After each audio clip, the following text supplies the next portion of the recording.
आपका पहला सवाल है, भारतीय संविधान में राज्य के नीति निर्देशक तत्व ग्रहण किए गए हैं। ऑप्शन ए ब्रिटेन से, बी आयरलैंड से, सी पूर्व सोवियत संघ से, डी फ्रांस से। आपका सही जवाब होगा ऑप्शन बी आयरलैंड से। आपका अगला सवाल है, राज्य के नीति निर्देशक तत्वों का उल्लेख भारतीय संविधान के किस भाग में है? ऑप्शन ए भाग 2, बी भाग 3, सी भाग 4, डी भाग 5। आपका सही जवाब होगा ऑप्शन सी भाग 4। आपका अगला सवाल है, भारतीय संविधान के किस अनुच्छेद में राज्य के नीति निर्देशक तत्वों का उल्लेख है? ऑप्शन ए अनुच्छेद 33 से 46, बी अनुच्छेद 34 से 48, सी अनुच्छेद 36 से 51, डी अनुच्छेद 34 से 52। आपका सही जवाब होगा ऑप्शन सी अनुच्छेद 36 से 51। आपका अगला सवाल है, संविधान का वह कौन सा भाग है जो संविधान के निर्माताओं के मस्तिष्क और उद्देश्यों को प्रतिबिंबित करता है? ऑप्शन ए मूल अधिकार, बी संविधान की प्रस्तावना, सी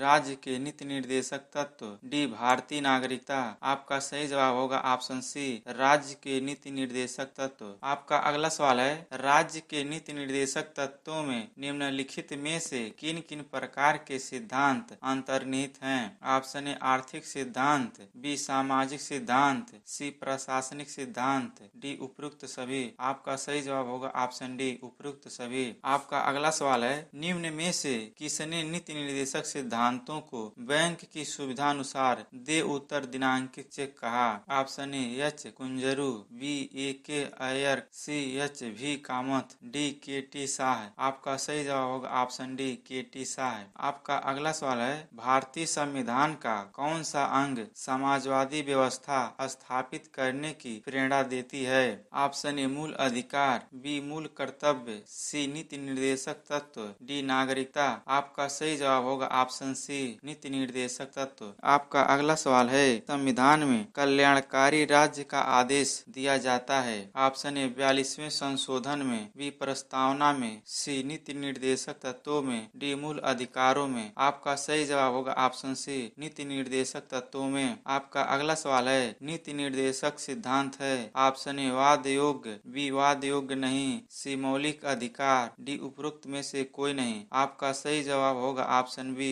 वाद योग्य नहीं। आपका अगला सवाल है, नीति निर्देशक तत्वों का क्रियान्वयन निम्नलिखित में से किस पर निर्भर करता है? ऑप्शन ए स्वतंत्र न्यायपालिका पर, बी राष्ट्रपति की इच्छा पर, सी सशक्त विपक्ष पर, डी सरकार के पास उपलब्ध संसाधनों पर। आपका सही जवाब होगा ऑप्शन डी सरकार के पास उपलब्ध संसाधनों पर। आपका अगला सवाल है, मौलिक अधिकार एवं राज्य के नीति निर्देशक तत्वों के विषय में कौन सा कथन सही है? ऑप्शन ए वे एक दूसरे के पूरक हैं, बी वे परस्पर विरोधी हैं, सी इन दोनों में कोई अंतर नहीं है, डी वे दोनों वाद योग्य हैं। आपका सही जवाब होगा ऑप्शन ए वे एक दूसरे के पूरक हैं। आपका अगला सवाल है, एक कल्याणकारी राज्य के निर्देशक आदर्श वर्णित हैं? ऑप्शन ए राज्य के नीति निर्देशक तत्वों में, बी मौलिक अधिकारों के अध्याय में, सी संविधान की 7वीं अनुसूची में, डी संविधान की प्रस्तावना में। आपका सही जवाब होगा ऑप्शन ए राज्य के नीति निर्देशक तत्वों में। आपका अगला सवाल है, नीति निर्देशक तत्वों को कार्यान्वित करने के लिए क्या मूल अधिकारों का हनन हो सकता है? ऑप्शन ए हाँ, बी कुछ का, सी नहीं, डी विवादग्रस्त है। आपका सही जवाब होगा ऑप्शन बी कुछ का। आपका अगला सवाल है, भारत के संविधान में अंतर्राष्ट्रीय सुरक्षा को प्रोत्साहन देना सन्निहित है? ऑप्शन ए संविधान की प्रस्तावना में, बी राज्य के नीति निर्देशक तत्वों में, सी मौलिक कर्तव्य में, डी 9 अनुसूची में। आपका सही जवाब होगा ऑप्शन बी राज्य के नीति निर्देशक तत्वों में। आपका अगला सवाल है, समान कार्य के लिए समान वेतन भारत के संविधान में सुनिश्चित किया गया? ऑप्शन ए मौलिक अधिकार है, बी मौलिक कर्तव्य है, सी आर्थिक अधिकार है, डी राज्य के नीति निर्देशक सिद्धांत का अंग है। आपका सही जवाब होगा ऑप्शन डी राज्य के नीति निर्देशक सिद्धांत का अंग है। आपका अगला सवाल है, भारतीय संविधान के नियोक्ता भागों में से किस एक में न्यायपालिका तथा कार्यपालिका के पार्थक्य का प्रावधान है? ऑप्शन ए प्रस्तावना, बी मूल अधिकार, सी राज्य के नीति निर्देशक सिद्धांत, डी 7वीं तालिका। आपका सही जवाब होगा ऑप्शन सी राज्य के नीति निर्देशक सिद्धांत। आपका अगला सवाल है, भारतीय संविधान में राज्य के नीति निर्देशक सिद्धांतों को शामिल करने के पीछे मुख्य उद्देश्य क्या था? ऑप्शन ए कल्याणकारी राज्य की स्थापना करना, बी धर्मनिरपेक्ष राज्य की स्थापना करना, सी सरकार के निरंकुश कार्यों पर नियंत्रण रखना,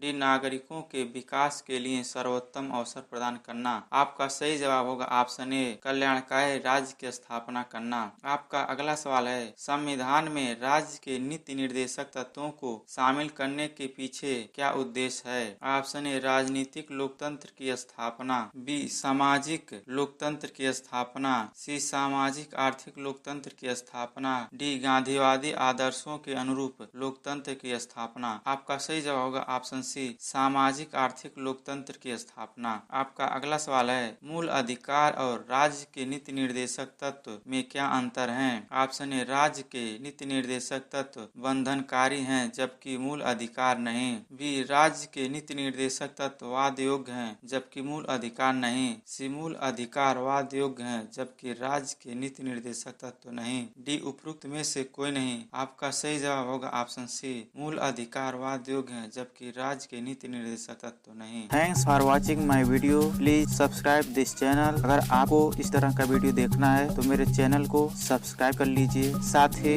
बेल आइकन को भी प्रेस कर लीजिए जिससे आने वाले नेक्स्ट वीडियो का लिंक आपके पास पहुंचता रहे।